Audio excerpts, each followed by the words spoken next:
Iran में हिजाब के खिलाफ महिलाओं के आंदोलन का अमेरिका ने समर्थन किया है। राष्ट्रपति जो बाइडेन ने एक बयान में जारी कर कहा कि अमेरिका ईरान में शांतिपूर्ण प्रदर्शनकारियों के खिलाफ हिंसा के दोषों पर इसी सप्ताह जुर्माना लगाएगा। ईरानियों के स्वतंत्र रूप से विरोध करने के अधिकारियों को अमेरिकी समर्थन जारी रहेगा। हिंसा के लिए ईरानी अधिकारियों को जवाबदेह ठहराया जाएगा।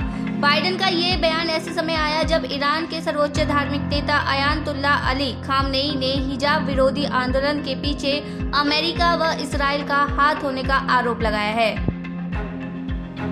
गुजरात में वडोदरा जिले के सावली शहर में धार्मिक झंडा को लेकर दो गुट आपस में भिड़ गए और इस दौरान खतरा हुआ। इस मामले में पुलिस ने 40 लोगों को गिरफ्तार कर लिया। वडोदरा ग्रामीण पुलिस PR पटेल ने कहा है कि 40 गिरफ्तार हुए हैं। एक मुस्लिम त्योहार आ रहा है जिसके कारण एक स्थानीय समूह ने अपने धार्मिक ध्वज को इलेक्ट्रॉनिक पोल पर बांध दिया। पास में एक मंदिर है। वडोदरा पुलिस के अनुसार गश्त जारी है और स्थिति नियंत्रण में है। प्राथमिकता दर्ज कर दोनों पक्षों के आरोपियों को गिरफ्तार कर लिया है।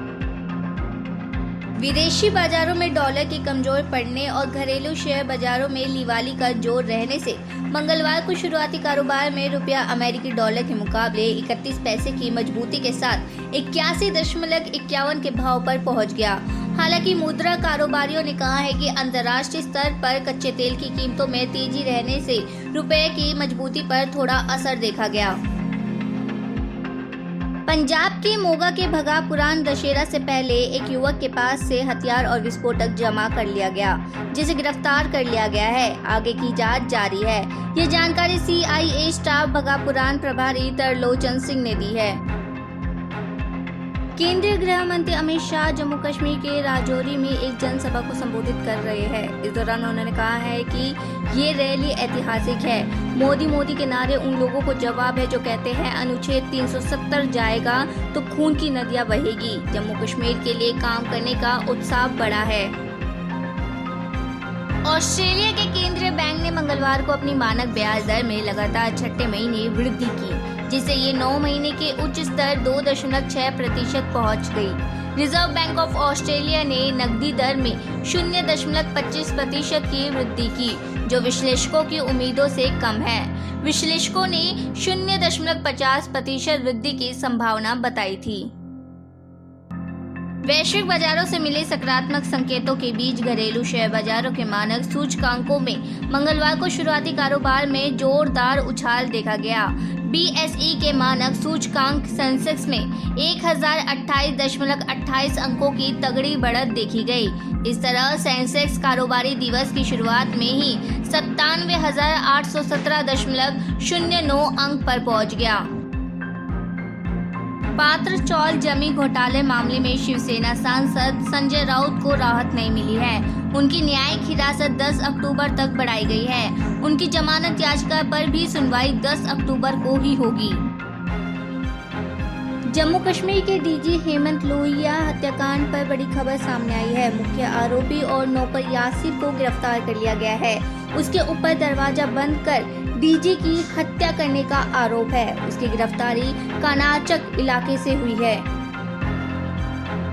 दिल्ली हाई कोर्ट ने दिल्ली नगर निगम को निर्देश देकर ये सुनिश्चित करने को कहा है कि चांदनी चौक स्थित एक स्थल पर निर्माण नहीं हो। एक आवासीय क्षेत्र के परिसर में अवैध और अनधिकृत वाणिज्यिक निर्माण किए जाने के आरोप पर अदालत ने ये निर्देश दिया। अदालत आयुक्त ने उच्च न्यायालय को बताया कि निरीक्षण के दौरान सीमेंट की बोरियों समेत बड़ी मात्रा में निर्माण सामग्री निर्माण स्तर पर मिली। भारत की आर्थिक वृद्धि दर पर इस साल घटकर 5.7% पर रहने का अनुमान है, जबकि 2021 में ये 8.2% रही थी। संयुक्त राष्ट्र एजेंसी अंकडाट ने आर्थिक वृद्धि दर में कमी के लिए कर्ज की ऊंची लागत और कमजोर सार्वजनिक व्यय का हवाला दिया। संयुक्त राष्ट्र व्यापार और विकास सम्मेलन की इस साल की रिपोर्ट में ये भी कहा गया है कि भारत की GDP वृद्धि पर 2023 में और घटकर 4.7% पर आ जाएगी। युद्ध में हुए नुकसान के लिए पोलैंड ने जर्मनी से 1300 अरब डॉलर की मांग की। पोलैंड के विदेश मंत्री ने जर्मनी के लिए एक आधिकारिक दस्तावेज पर हस्ताक्षर किए, जिसमें द्वितीय विश्व युद्ध के दौरान नाजी जर्मनी के कब्जे से हुए नुकसान के लिए करीब अरब अमेरिकी डॉलर की क्षतिपूर्ति का अनुरोध किया है। जिबिग्न्यू राव ने कहा है कि दस्तावेज जर्मनी के विदेश मंत्रालय को सौंपा जाएगा। मुंबई की वर्सोवा पुलिस ने अंधेरी इलाके से 2 लोगों को गिरफ्तार किया है। पुलिस ने दोनों आरोपी के पास से 2 देसी पिस्तौल और 6 जिंदा कारतूस बरामद किए। वर्सोवा पुलिस ने आर्म्स एक्ट के तहत मामला दर्ज कर आगे की जांच में जुट गई।